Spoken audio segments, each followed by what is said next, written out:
Hello, Mark. My name is Andrew. My student number is 19. I'm a freshman of NCUE, and today I'm going to read a speech of Tristram Stuart, The Global Food Waste Scandal. The job of uncovering the global food waste scandal started for me when I was 15 years old. I bought some pigs. I was living in Sussex, and I started to feed them in the most traditional and environmentally friendly way. I went to my school kitchen and I said, "Give me the scraps that my school friends have turned their noses up at." I went to the local baker and took their stale bread. I went to a local greengrocer, and I went to a farmer who was throwing away potatoes because they were the wrong shape or size for supermarkets. This was great. My pigs turned that food waste into delicious pork. I sold the I sold that pork to my school friend's parents, and I made a good pocket money addition to my teenage allowance. But I noticed that most of the food that I was giving my pigs was in fact fit for human consumption, and that I was only scratching the surface, and that right the way up the food supply chain. In supermarkets, greengrocers, bakers, in our homes, in factories and farms, we were hemorrhaging out food.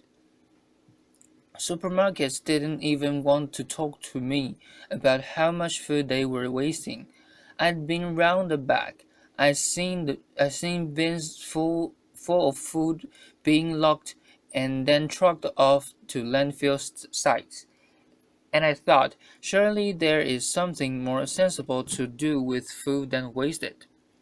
One morning, when I was feeding my pigs, I noticed a particularly tasty looking sun-dried tomato loaf that used to crop up from time to time. I grabbed hold of it, sat down, and ate my breakfast with my pigs. Laughter.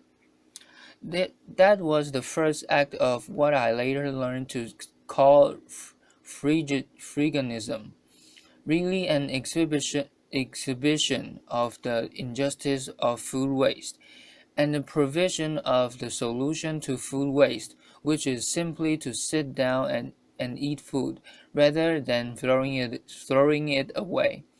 That became, as it were, a way of confronting large business in the business of wasting food, and exposing most importantly to the public that when we're talking about food being thrown away, we're not talking about rotten stuff, we're not talking about stuff that's beyond the pale. We're talking about good, fresh food that is being wasted on a colossal scale. Eventually, I set about writing my book, really to demonstrate the extent of this problem on a global scale. What this shows is a nation by nation breakdown of the likely level of food waste in each country in the world. Unfortunately, empirical empirical data, good hard stats don't exist, and there's therefore to prove my point, I first of all had to find some proxy way of uncovering how much food was being wasted. So I took the food supply of every single country and I compared it to what was actually likely to be being consumed in each country. That's based on diet intake surveys. It's based on levels of obesity. It's based on a range of factors that gives you an approximate guess as to how much food is actually going to people's mouth. That black line in the middle of that table is the likely level of consumption with an allowance of certain waste-free world. But that black line shows what a food supply should be in a country if they allow for a good, stable, secure, nutritional diet for every person in that country. Any dot above the line, and you'll quickly notice that that includes most countries in the world. It represents a necessary surplus and is likely to reflect levels of waste in each country. As a country gets richer, it invests more and more in getting more and more surplus into its shops and restaurants. And as you can see, most European and North American countries fall between 150 and 200% of the nutritional requirements of their populations. So a country like America has twice as much food on its shop shelves and in its restaurants than it actually required to feed American people. But the thing that really struck me when I plotted all this data, and it was a lot of numbers, was that you can see how it levels off. Countries rapidly shoot towards that 150 mark, and then they level off and they don't really go on rising as you might expect. So I decided to unpack that data a little bit further to see if that was true or false. And that's what I came up with. If you include not just the food that ends up in shops and restaurants, but also the food that people feed to livestock, the maize, the soy, the wheat that humans could eat but choose to fatten livestock instead of produce increasing amounts of meat and dairy products. What you find is that most rich countries have between 3 and 4 times the amount of food that their population needs to feed itself. A country like America has 4 times the amount of food that it needs. When people talk about the need to increase global food production to feed those 9 billion people that are expected on their planet by 2050, I always think of these graphs. The fact is, we have an enormous buffer in rich countries between ourselves and hunger. We've never had such gar- gargantuan surpluses before. In many ways, this is a great success story of human civilization. Of the agricultural surpluses that we set out to achieve 12,000 years ago, it is a success story. It has been a success story. But what we have to recognize now is that we are reaching the ecological limits that our planet can bear. And when we chop down forests as we are every day to grow more and more food, when we extract water from the depleting water reserves, when we emit fossil fuel emissions in the quest to grow more and more food, and then we throw away so much of it, we have to think about what we can start saving. And yesterday I went to one of the local supermarkets that I often visit to inspect. If you like what they're throwing away, I found quite a few pack I found quite a few packets of biscuits amongst all the fruit and vegetables and everything else that was in there. And I thought, well, this could serve as a symbol for today. So I want you to imagine that these 9 biscuits that I found in the bin represents the global food supply, okay? We started out with 9. That's what's in fields around the world every single year. The first biscuit we are going to lose before we even leave the farm. That's a problem primarily associated with developing world agriculture, whether it's a lack of infrastructure, refrigeration, pasture, pasture, pasteurization, grain stores, even basic fruit crates, which means that food goes to waste before it even leaves the fields.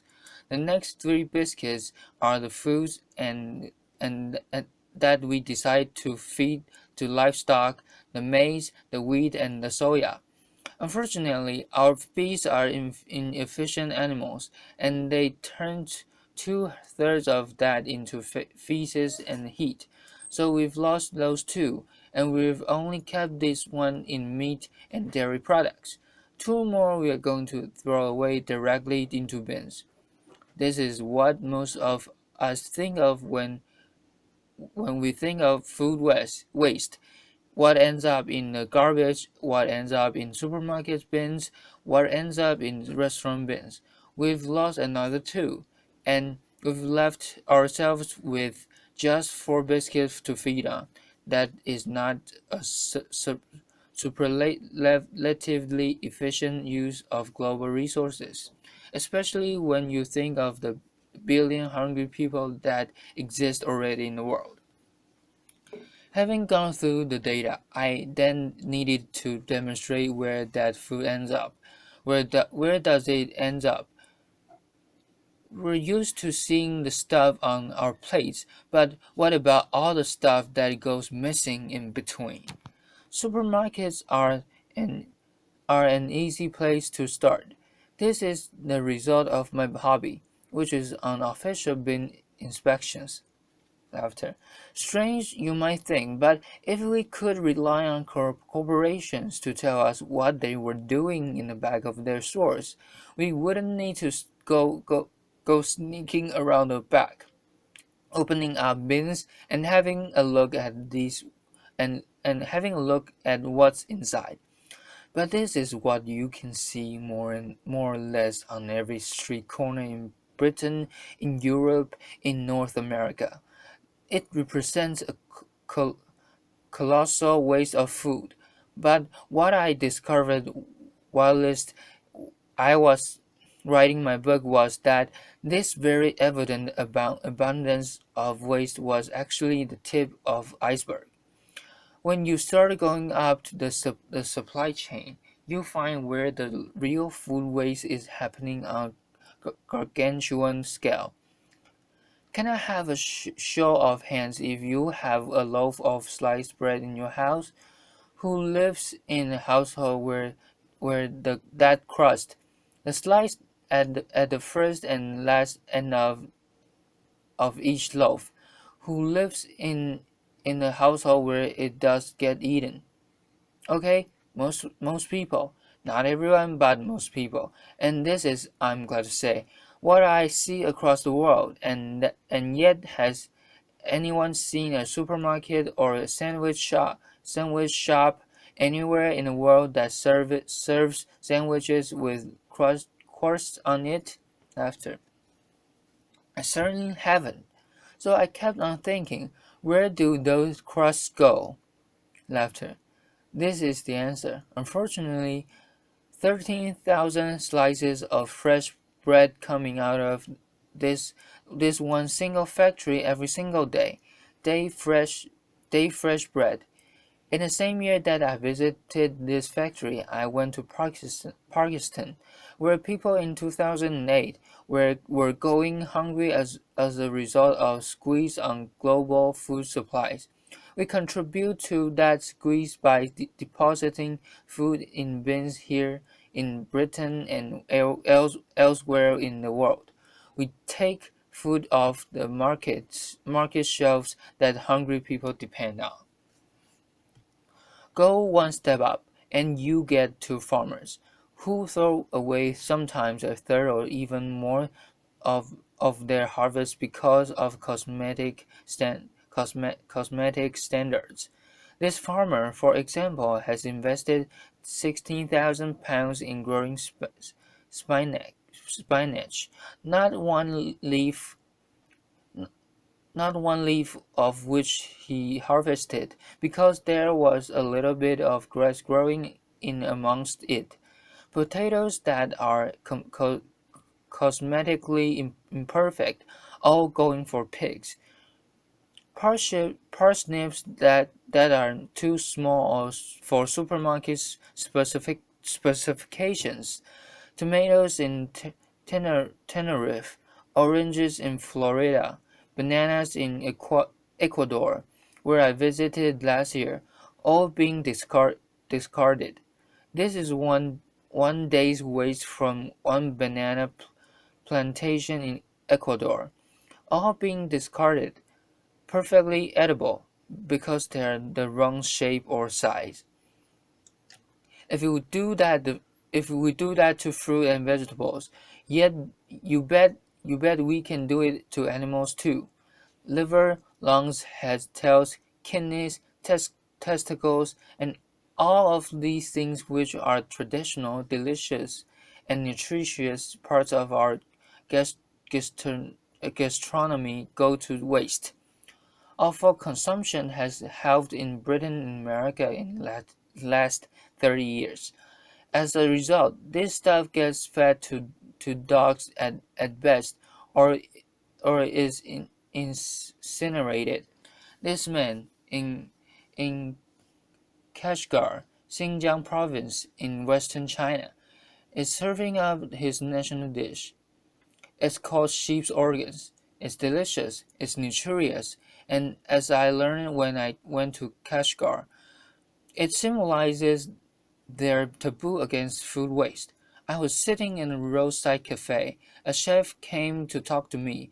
I finished my bowl, and halfway through the conversation, he stopped talking and he started frowning into my bowl. I thought, my God, my goodness, what taboo have I broken?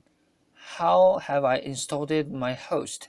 He, point, he pointed at 3 grains of rice at the bottom of my bowl and he said, clean. Laughter. I thought, my God, I go around the world telling people to stop wasting food. This guy has thrashed me at my own game. Laughter. But it gave me faith. It gave me faith that we, the people, do have the power to stop this tragic waste of resources if we regard it as socially unacceptable to waste food on a colossal scale. If we make noise about it, tell corporations about it, tell governments we want to see an end to food waste, we do have the power to bring about that change. Fish. 40 to 60% of European fish are discarded at sea. They don't even get landed. In our homes, we've lost touch with food. This is an experiment I did on 3 lettuce. Who keeps lettuce in their fridge? Most people. The one on left was kept in the fridge for 10 days. The one in the middle on my kitchen table. Not much difference. The one on the right I treated like cut flowers. It it's living it's a living organism. Cut the slice off, stuck it in a vase of water. It was all right for another 2 weeks after this.